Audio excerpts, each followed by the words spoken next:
Okay. I'm not exactly sure what happened here. I had this whole thing all planned out. And then this other idea flipped into my head. So I went from doing cops, so I guess that'll be January, February situation. We'll do some romance that way. But I had this thing, family, Thanksgiving, cops situation. And I got sidetracked by the library. So go back and watch last week's Cozy Mystery Libraries. Excellent. I could do 20 or 30 more of those, but we left it at that one. Maybe we'll do some more next year. This week, it's Romancing the Librarian. Sorta, kinda. Welcome to the D. Louise Book Series. I'm Christina KIRSTEN. This is where we read books, talk about books, no special effects, no theme music, none of that fancy man stuff going on here.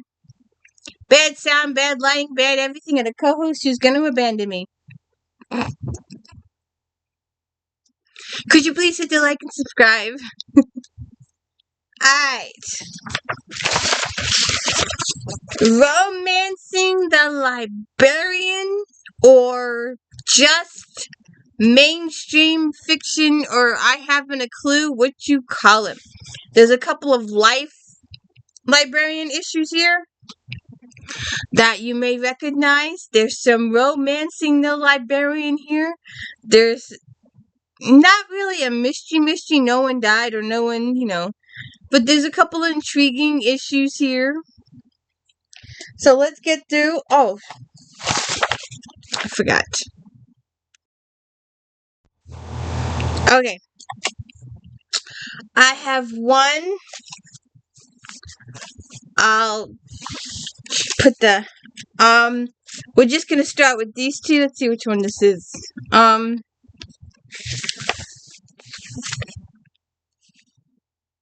Trouble in Texas. Up here. 4 stars. This trip to Bramble, Texas brings a close to the mystery of Kate's curse with humor, romance, heartwarming affection, and some mighty intriguing characters. Readers are in store for some fine surprises. A glimpse of stories yet to be told. Brant Cates is in Bramble, Texas, investigating an old family curse related to his great-grandfather's death, which is how he ends up at Miss Hattie's henhouse. This gets him shot accidentally and cuffed to a bed on purpose.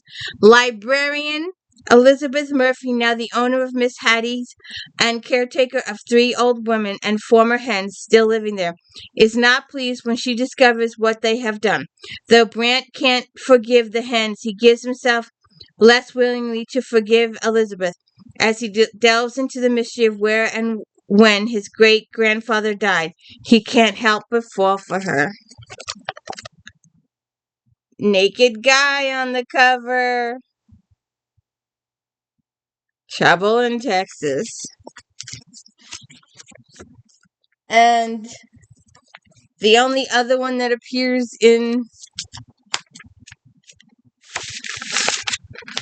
I tried to keep with the more recently published books. Jodi Thomas. Chance of a Lifetime.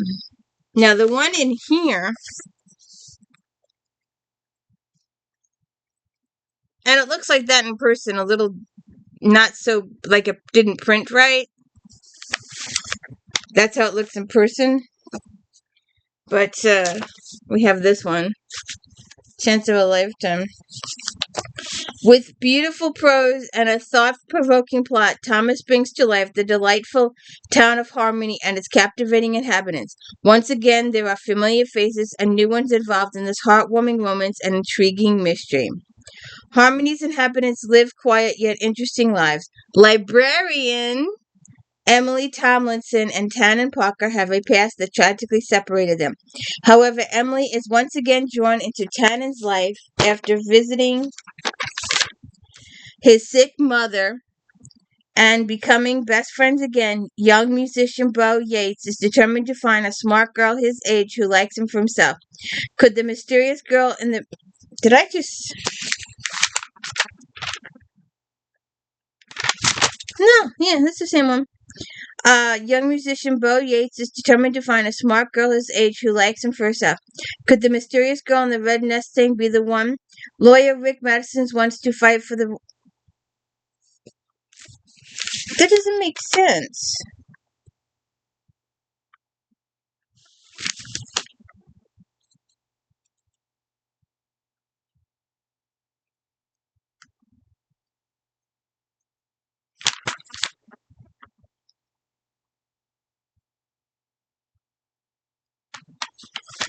There must be two plot lines in here, because it just doesn't make sense. Young musician Bo Yates is determined to find a smart girl his age who likes him for himself. Could the mysterious girl in the red Mustang be the one? Lawyer Rick Matheson wants to fight for wrongly accused, yet ends up... Oh, so it's a trilogy. It has 3 of them in it. When Trace Adams rides to town on her Harley, he can't imagine that her real purpose is to protect him. So there must be 3 stories in here. Okay. So those are the only 2 that have romantic time book reviews for them. So, let's see. Alright. First picture. Or third picture. Queen of the Cookbooks. The construction of Jericho's cutting-edge library has been an epic struggle worthy of war and peace, but the grand opening ceremony is scheduled at last for the 4th of July, no less, featuring lakeside fireworks and concert by country singer Wad Del Mac. Maura Beth has even devised a cooking contest among area chefs and aspiring Julia Childs to crown the queen of cookbooks. Yet even Maura Beth's careful plotting can't prevent some glitches. Between a furniture fiasco that requires some creative problem solving and a front desk clerk's major crush on Wad Del Mac, there's equal parts drama and comic relief. Once the ribbon has been cut and delicious recipes are judged, the Queen of Cookbooks will take her crown, and the Cherry Cola Book Club, along with Maura Beth and her staff, will have the library of their dreams. But it'll take luck, loyal friendships, and the shared of love powerful story to make this truly a happy beginning.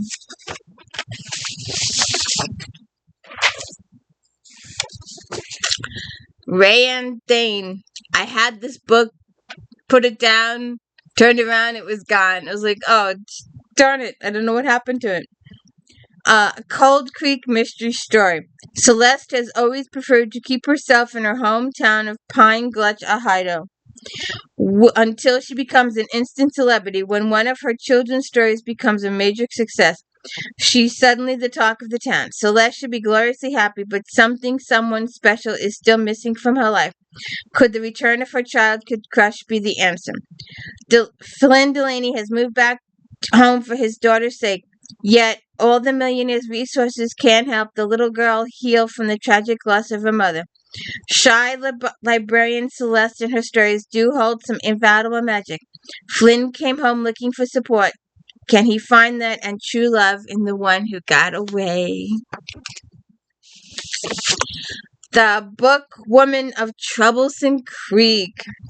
In 1936, tucked deep into the woods of Troublesome Creek, Kai lives Kentucky. Blue-skinned 19-year-old Cussie Carter, the last living female of the rare blue people ancestry. The lonely Appalachian woman joins the historical Pack Horse Library Project of Kentucky and becomes a librarian, riding across slippery creek beds and treacherous mountains on her faithful mule to deliver books and other reading material to the impoverished hill people of eastern Kentucky. Along her dangerous route, Cussie, known to the mountain folks as Bluette, confronts those suspicious of her damsel blue skin and the government's new book program.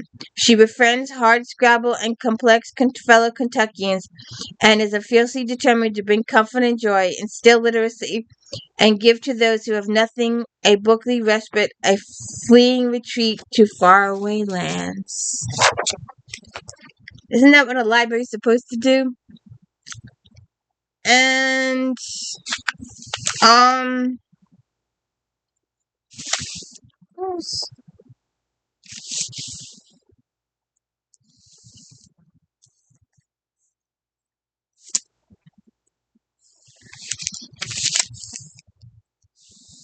oh, driven to distraction. Constance Chen is not the demure kind of librarian. Sure, her high-power ride is Big Bertha the bookmobile, but Con swears a blue streak down, does her own home improvement, and wears steel-toed boots. She has tight circle of friends, demanding beloved sprawl of Chinese-American family, and a strict hookups-only policy when it comes to a man. Her life is just how she wants it, except for one maddening sexy footnote. Sam Wolcott, her friend's baby brother and the librarian's IT star, has been throwing sparks with Con since he moved to town. To everyone else, he's a thoughtful, sensitive sweetheart. To Con, he's a cantankerous pedant, because if they don't fight nonstop, their clothes will be off, spontaneously combust. Sam needs a commitment Con can't give, and neither of them will chance their hard-on bonds for pure lust. So they gotta work through it. And I'm pretty sure one of these.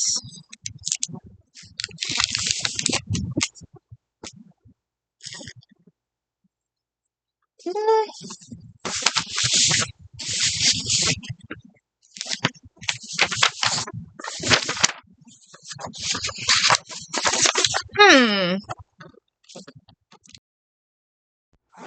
Emily Henry. Now, I read Book Lovers. And if Book Lovers had had a little mystery in it, missing manuscript, something lost, gotta search for it, I would have kept with it. But I read the first 11 chapters, and it was really good. But I'm just not one for character angst. Just character angst just drives me crazy. I need something else. But anyways, go check out my review of Book Lovers. Daphne always loved the way her fiancé Peter told their story. How they met on a blustery day, fell in love over an errant hat, and moved back to his lakeside hometown to begin their life together. He was really good at telling it, right up until the moment he realizes he was actually in love with his childhood best friend Petra. Which is how Daphne begins her new story, stranded in beautiful Wanning Bay, Michigan, without friends or family, but with a dream job as a children's librarian that barely pays the bills, and proposing to be roommates with the only person who could possibly understand her predicament, Petra's ex, Miles Nowak. Scruffy and chaotic with a penchant for taking solace in the sounds of heartbreak love ballads, Miles is exactly the opposite of practical button-up Daphne, whose co-workers know so little about her. They have a running bet that she's either FBI or witness protection. The roommates mainly avoid one another until one day, while drowning their sorrows, they form a tenuous friendship and plan. If said plan also involves posting deliberately misleading photos of their summer adventures together, well, who could blame them? Except maybe they fall in love while doing it. Librarians in Love. The Seaside Library. Mariners Island is barely 10 miles long, but when Ivy, Raina, and Cam were teenagers, it was their whole world. Beyond the beaches and iconic lighthouse lies the library that belongs to Ivy's family.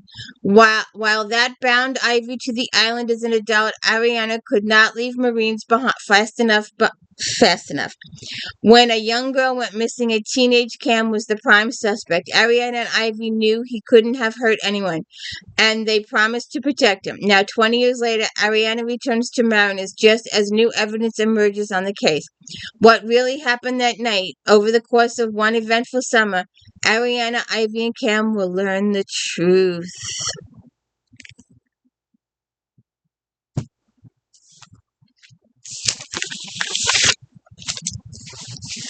The Librarian of Boone's Hollow. During the Great Depression, city dweller Addie Cowherd dreams of becoming a novelist, and offering readers the escape that books had given her during the tragic childhood. When her father loses his job, she's forced to take the only employment she can find, delivering books on horseback to impoverished coal mining families in the hills of Kentucky. Oh, is this the one? I knew I had another.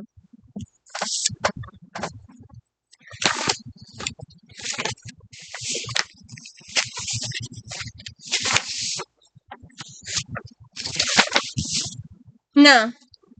I don't know why I got distracted. I don't know why I thought it did. Because it sounds like that other lady, the blue lady. But it's not. Becoming a turn page and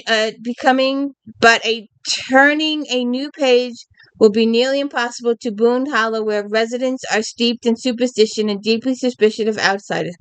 Even local Emmett Tharp, the first in his family to graduate college, feels the sting of rejection after returning to the tiny mountain hamlet. And as the crippled economy leaves many men jobless, he fears his degree won't be worth much in a place where men either work in the coal mine or run moonshine. As Addie struggles to find her place, she'll unearth the truth about decades-old rivalry. When someone sets on sabotage the town's library program, will the culprit chase Addie away or straight into the arms of the only man who can help her put the community back together?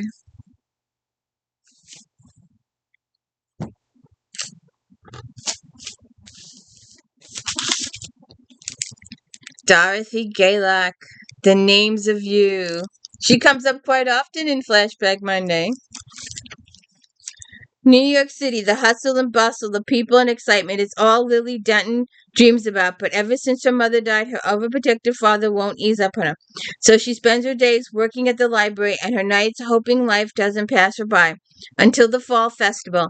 As the tourists fill the streets, the crisp autumn air sneaks in, as does the thrill of a far more dangerous kind. Some men have a gift for avoiding trouble. Professional photographers Boone Tatum isn't one of them. In fact, that penchant for trouble is exactly what landed Boone in this small town in the middle of nowhere in the first place. Yet, the moment he meets beautiful Lily Denton and snaps a photograph, everything changes. Suddenly leaving is the furthest thing from Boone's mind or his heart. But danger has slipped silently into the sleepy town, marking Lily as its own, and Lily and Boone's dream of a life together is thrown into peril, unless Lily finds the courage to stand up for herself and a man she only just met and can't live without.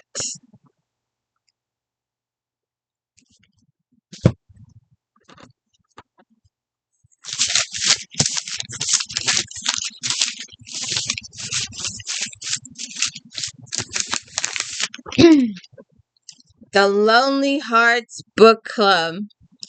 Sloane Parker lives a small, contained life as a librarian in her small, contained town.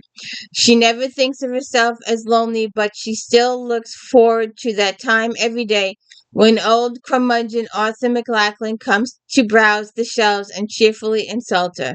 Their sparring is such a highlight of Sloane's day that when Arthur doesn't show up one morning, she instantly concerned, and then another day passes and another. Anxious Sloane tracks the old man down only to discover him all but bedridden and desperately struggling to hide how happy he is to see her. Wanting to bring more cheer into Arthur's gloomy life, Sloane creates an impromptu book club. Slowly, the lonely misfits of their sleepy town begin to find one another, and in their book club, finding the joy of unlikely friendship because it turns out everyone has a special book in their heart and a reason to get lost and eventually found within its pages. These books are interesting, aren't they? Nancy Thayer's Summer and Secrets. Let's see. Memorial Day weekend means that seasonal visitors have descended on the glamorous island of Nantucket. For a year-round resident, Darcy Cottrell, it means late-night organizing in the backyard of the beautiful house she grew up in, the inherited from her beloved grandmother. It also gives Darcy a chance to hit the beach and meet her new summertime neighbors. But the last thing the 30-year-old librarian expects to see staying next door is her ex-husband, Boyce, along with his wife, Autumn, and stepdaughter, Willow. Darcy must also navigate the highs and lows of a new romantic relationship with local carpenter Nash Forrester, even as she becomes smitten with the handsome vacationer Clive Rush, a musicologist in town to write a book and visit family, and she finds herself pulled into the concerns of Boys, Autumn, a charming elderly neighbor, and a teen at risk. As the season is near, Darcy must decide her next move, retreating to the comforts of her steady and secure island life, or risking it all for a chance at true happiness.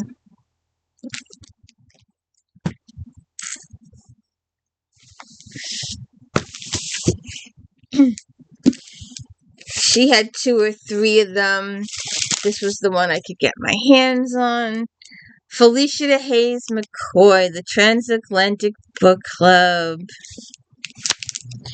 Eager to cheer up her recently widowed grand, Cassie Fitzgerald, visiting from Canada, persuades Lissy Library to set up a Skype book club, linking readers on island Farron Peninsula with the U.S. town of Resolve, home to generations of Farron immigrants. But when the club decides to read a detective novel, old conflicts on both sides of the ocean are exposed and hidden love affairs come to light. As secrets emerge, Cassie fears she may have done more harm than good. Will the truth she uncover about her granny Pat's marriage affect her own hopes of finding love? Is Pat, who is struggling with the death of her husband, about to fall out with her oldest friend Mary?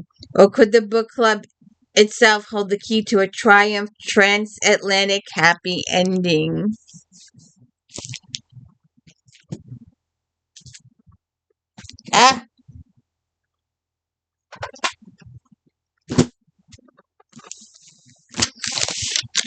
The Book of Speculation.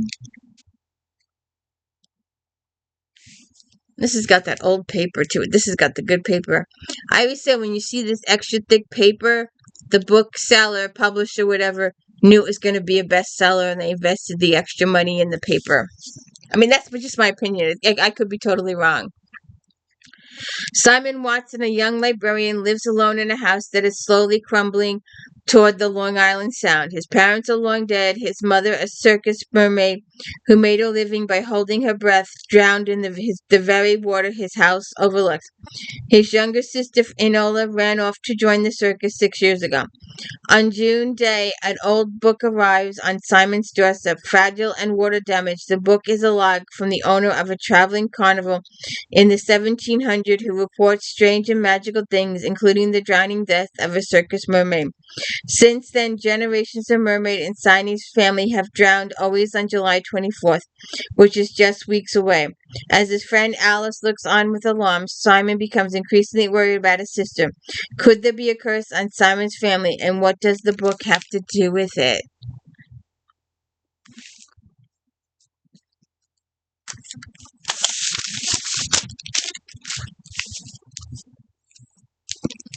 The Librarian Spy. Ava thought her job as librarian at the Library of Congress could mean a quiet, routine existence, but an unexpected offer from the U.S. military has brought her to Lisbon with a new mission, posing as librarian while working undercover as a spy, gathering intelligence. Meanwhile, in occupied France, Elaine has begun an apprenticeship at a printing press run by members of the resistance. It's a job usually reserved for men, but in the war, those rules have been forgotten. Yet she knows that the Nazis are searching for the press and its printer in order to silence them. As the battle in Europe rages, Ava and Elaine find themselves connecting through coded messages and discovering hope in the face of war.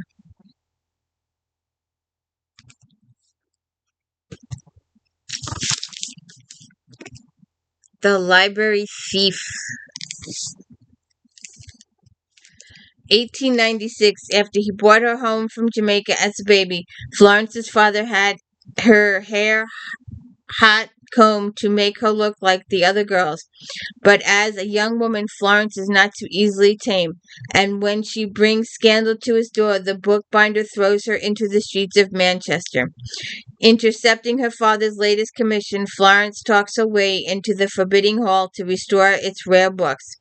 Lord Francis Belfield's library is old and full of secrets, but none so intriguing as the whispers about his late wife.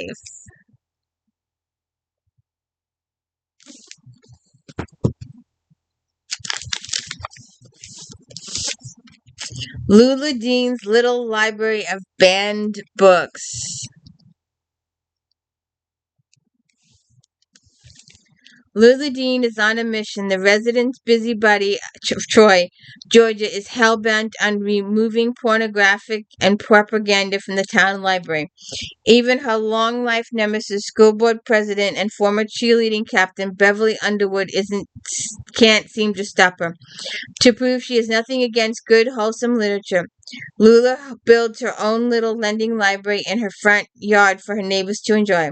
Filled with classics like The Southern Belle's Guide to Etiquette, 101 Cakes to Bake for Your Family, and The Art of the Deal, Lula's library is a success, or so she thinks. What Lula doesn't know is that a local troublemaker has secretly restocked the little library with banned books cleverly disguised in the jackets of Lula's wholesome reads. Literary classics, gay romance, black history, Judy Blume novels, books of witchy spells are just waiting to be discovered. As the town folks borrow books from Lula's banned library, they find themselves transformed into hilarious, profound, unseen ways. But when the truth about the library comes out, the showdown that's been brewing between Beverly and Lula will roil the whole town and change it forever. Judy Blume, it's me, Margaret. Are you there, God? Or like that. And Paul Zindels, you're stepping on my iPhone. Get this. Alright. One of these books I think both of them actually, now that I think about it, have been done on my channel. Lengthy, reviews. There are two books that I'm constantly recommending to people. Sarah Penna's The Lost Apothecary, and this one I should have saved it for last. And this one, the struggles of this African American young lady to pass as white and to worry and stress about it the entire book of being discovered, even though she's been doing a really good job for decades. She still worries that her secret will come out. The Personal Librarian. I should take this off. A remarkable novel about J.P. Morgan's personal librarian, Bella DaCosta Green, the black American woman who was forced to hide her true identity and pass as white in order to leave a lasting legacy that enriched our nation. In her 20s, Bella DaCosta Green is hired by J.P. Morgan to curate a collection of rare manuscripts, books, and artwork for his newly built Pierpont Morgan Library. Bella becomes a fixture in New York City society and one of the most powerful people in the art and book world, known for her impeccable taste and shrewd negotiating for critical works as she helps create a world-class collection. But Bella has a secret, one she must protect at all costs. She was born not Bella DaCosta Green, but Bella Marion Greener. She is the daughter of Richard Greener, the first black graduate of Harvard and a well-known advocate of equality. Bella's complexion isn't dark because of her alleged Portuguese heritage that lets her pass as white. Her complexion is dark because she is black. The Personal Librarian tells the story of an extraordinary woman famous for her intellect, style, and wit, and shares the length she must go for the protection of her family and her legacy to preserve her carefully crafted white identity in the racist world she loves. And we did read it, and we did review it on my channel. And our final book, Matt Haig, The Midnight Library. Between life and death, there is a library. Until now, Nora sees life has been full of misery and regret. She feels she has let everyone down, including herself, but things are about to change. When she finds herself in the Midnight Library, she has a chance to make things right. The books in the Midnight Library enable Nora to live as if she had done things differently. Each one contains a different life, a possible world in which she made different choices that played out in an infinite number of ways, affecting everyone she knew as well as many people she never met. With the help of an old friend, she can now undo every decision she regrets as she tries to work out her perfect life. But things aren't always what she imagined they'd be, and soon her choices place the library and herself in extreme danger. Well, that didn't fit romance too well, did it? But it works. The Midnight Library. So what did you think of romancing the librarian, sort of, kind of? And it's If Then. I think it's 91 or 92. So we'll just go with the flow. My co-host is asleep. I hope you all have a good day. And don't forget to check out Voyager and all of my book reviews during the week. I think look for. I finally broke down. I held it as long as I could. I was hoping to save it for Christmas, and I got this far and said, screw it. So look for my Lieutenant Eve Dallas, New York City Police Department, with Peabody, her partner, and Rook, her husband, and Mavis, her best friend, and Nadine, and the new house. Look for my review of book 61, I think it is, in a couple of days. Framed in Death. Have a good one.